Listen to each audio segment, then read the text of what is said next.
Road Krishna coaching centre के इस mock test में आप सभी अग्निवीरों का स्वागत है। आइए देखते हैं आज का first passage. The functional declines of advancing age are depressing. इसमें यह कहा जा रहा है कि जैसे जैसे एज बढ़ती है वैसे वैसे क्या होता है, जो हमारी बॉडी होती है के जो फंक्शंस होते हैं, उसके जो अलग अलग ऑर्गन्स होते हैं, उसके जो फंक्शंस होते हैं उनमें क्या होता है, कमी आती चली जाती है। The heart's ability to pump blood drops about 1%।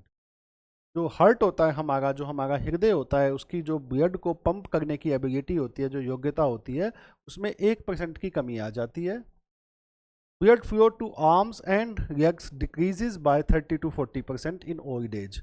Old age में क्या होता है, बड़ी उम्र में क्या होता है कि जो ब्लड का आर्म्स यानी हमारी जो बाजू होती हैं और जो हमारे पैर होते हैं, उनकी तरफ जो ब्लड का फ्लो होता है वो 30 से 40% क्या हो जाता है, कम हो जाता है, उसमें कमी आ जाती है।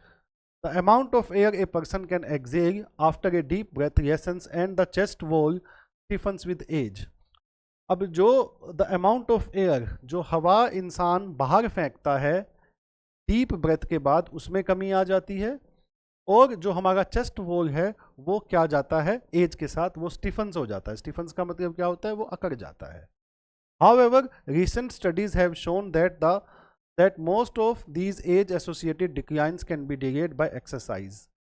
जो रिसेंट स्टडीज हैं उन्होंने यह बताया है कि ये जो बॉडी के फंक्शंस होते हैं जिनमें कमी आ जाती है, इसको डिले किया जा सकता है, यानी इसको आगे, इसको विलंबित किया जा सकता है। कैसे किया जा सकता है इसको डिले? एक्सरसाइज के द्वारा।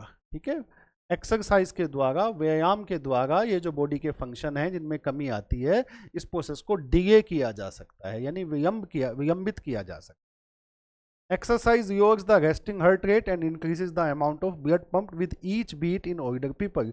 एक्सरसाइज क्या करती है, जो हमारी रेस्टिंग हार्ट रेट है उसको क्या करती है, कम करती है, और जो हमारा अमाउंट ऑफ ब्लड है यानी जो खून की मात्रा है, उसका जो वो खून की मात्रा जो जिसको हार्ट पंप करता है, उसको क्या करती है, एक्सरसाइज बढ़ाती है।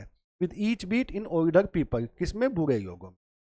When stress is placed on bones through exercise, exercise के दौरान जब जो हमारी हड्डियां हैं उनके ऊपर तनाव जाता है तो क्या होता है, कैल्शियम कंटेंट जो है वो राइजेज होता है, यानी हड्डियों में जो कैल्शियम होता है उसकी मात्रा जो है वो बढ़ जाती है। With the result that resistance to fractures is improve, जिसका परिणाम ये होता है कि अगर कोई शरीर में फ्रैक्चर होता है तो उसकी जो रेजिस्टेंस होती है, यानी उसको जो ठीक करने की जो क्षमता होती है, उसमें भी बढ़ोतरी होती है। तो ये अब इसके क्वेश्चंस देख। Old age is generally A depressing period because, old age जो है वो डिप्रेसिंग पीरियड क्यों होता है, क्योंकि various organs of the body function less efficiently. हमारे शरीर के जो ऑर्गन्स होते हैं, जो अलग अलग ऑर्गन्स होते हैं, वो अच्छे से या प्रभावपूर्ण तरीके से काम करना बंद कर देते हैं। नेक्स्ट क्वेश्चन देखते हैं हम। The strength of bones can be increased by exercise because, जो बोन्स की स्ट्रेंथ है उसको एक्सरसाइज के द्वारा बढ़ाया जा सकता है, क्योंकि अभी हमने पढ़ा था कि जो कैल्शियम कंटेंट होता है बोन्स के अंदर वो क्या हो जाता है, वो बढ़ जाता है, इसलिए बोन्स की स्ट्रेंथ भी क्या होती है, बढ़ जाती है। नेक्स्ट क्वेश्चन है, the word exhale means, exhale का मीनिंग क्या है, ऑप्शन नंबर 20 का आंसर हो जाएगा। एक्सेल का मीनिंग है ब्रीथ आउट।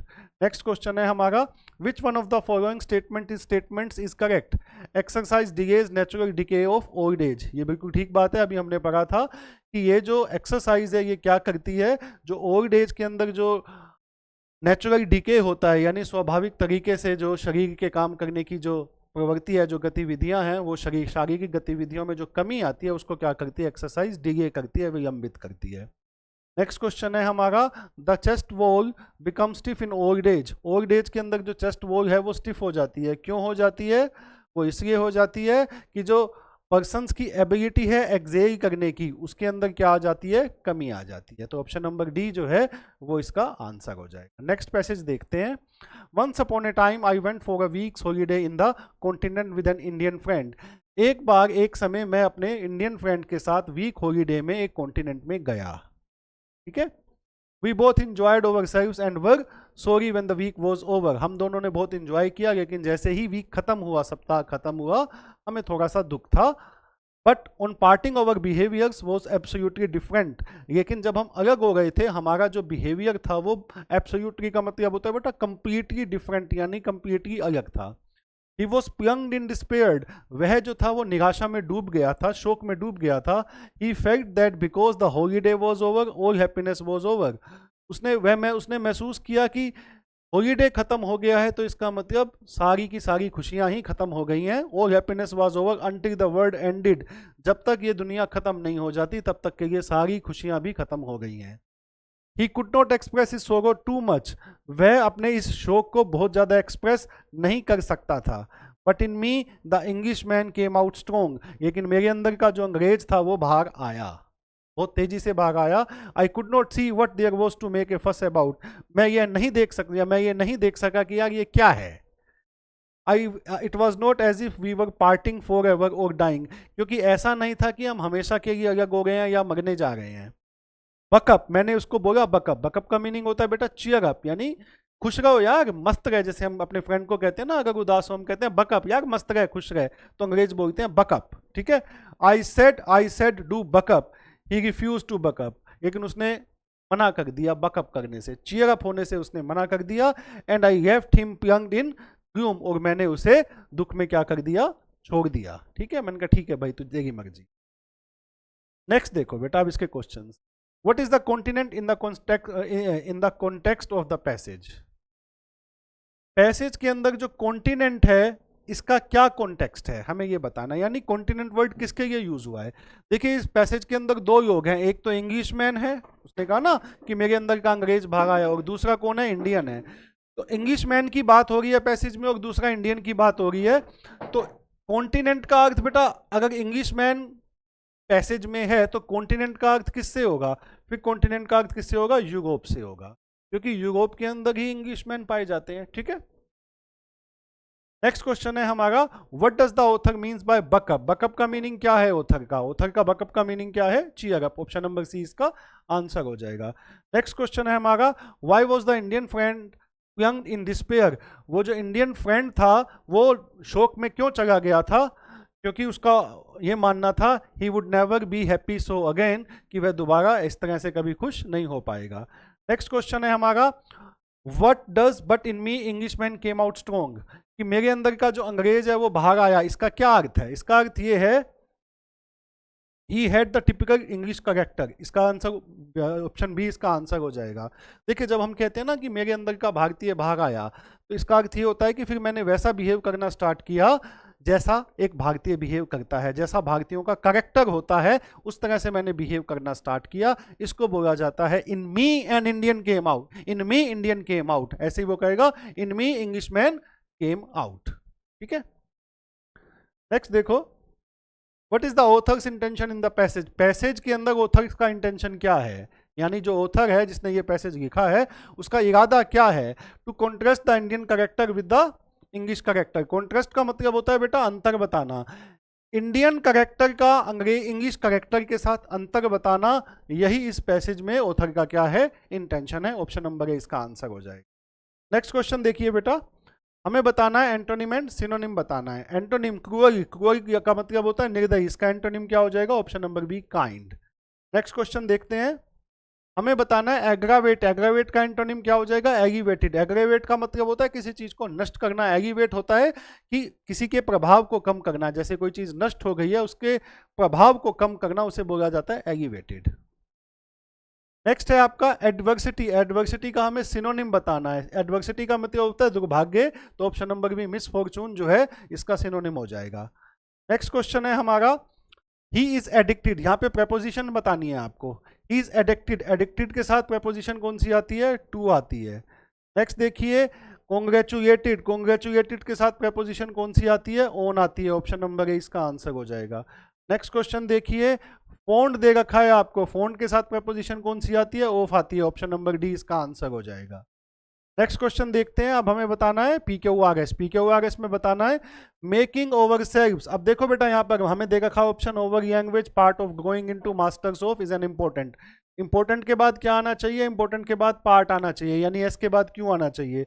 एस के बाद क्यों मुझे इन दो ऑप्शंस में दे रखा है, यानी ये दो ऑप्शन तो आंसर होंगे नहीं, आंसर इन दो ऑप्शंस में से एक होगा। अब दोबारा देखिए, making ourselves, making ourselves के बाद क्या आर आ सकता है, मास्टर्स ऑफ आ सकता है। मेकिंग ओवर सेल्फ्स के बाद पी ओवर लैंग्वेज ये आ सकता है, नहीं आ सकता, तो इसलिए आर वाला ऑप्शन जो है वो आंसर हो जाएगा। सिंपल सी बात है, इंपॉर्टेंट के बाद पार्ट आएगा, इसके बाद क्यों, मुझे ये दो ऑप्शंस में दे रखा है, लेकिन मेकिंग ओवर सेल्फ्स के बाद आवर लैंग्वेज नहीं आ सकता, ये नहीं आ सकता ना, ये आ सकता है, इसलिए आर ऑप्शन से जो ऑप्शन स्टार्ट हो रहा है वो आंसर होगा, वो ऑप्शन आंसर होगा। नेक्स्ट क्वेश्चन देखते हैं, इसमें हमें क्या कह रखा है, a nation, a nation, a nation. A nation क्या है बेटा, सब्जेक्ट है, इसके बाद चाहिए वर्ब, वर्ब कहाँ पे है, इज, क्यू वाला ऑप्शन है ना, क्यू वाले ऑप्शन में मुझे वर्ब दे रखी है, तो क्यू वाला ऑप्शन क्या हो जाएगा, इसका आंसर हो जाएगा, बाकी देखने की जरूरत नहीं है। नेक्स्ट क्वेश्चन देखिए, व्हेन द गवर्नर, अब यहाँ पे गवर्नर आ रहा है, गवर्नर के बाद क्या आना चाहिए, गवर्नर के बाद वर्ब आनी चाहिए, वर्ब मुझे दे रखी है इन चार ऑप्शंस में से एस वाले ऑप्शन में, यानी ये दो ऑप्शन आंसर हो सकते हैं, ये ऑप्शन और ये ऑप्शन आंसर नहीं हो सकता। अब है when the governor found out why, अब वाई, वाई के बाद कोई सेंटेंस आना चाहिए, वाई के बाद सेंटेंस कहाँ दे रखा है, वाई के बाद सेंटेंस यहाँ दे रखा है, तो पी ऑप्शन, एस के बाद क्या आना चाहिए, पी होना चाहिए, तो एस के बाद जिस ऑप्शन में पी दिया है वो ऑप्शन आंसर हो जाएगा, ऑप्शन नंबर सी इसका आंसर हो जाएगा। नेक्स्ट क्वेश्चन देखिए, अब हमें बताना है यहाँ पर चार अल्टरनेटिव्स में से इस पूरे सेंटेंस के ये कोई एक वर्ड कौन सा होगा, ये वन वर्ड सब्सटीट्यूशन इनको बोला जाता है। तो government by A ruler who has unlimited power, इसका आंसर हो जाएगा डेस्पोटिज्म।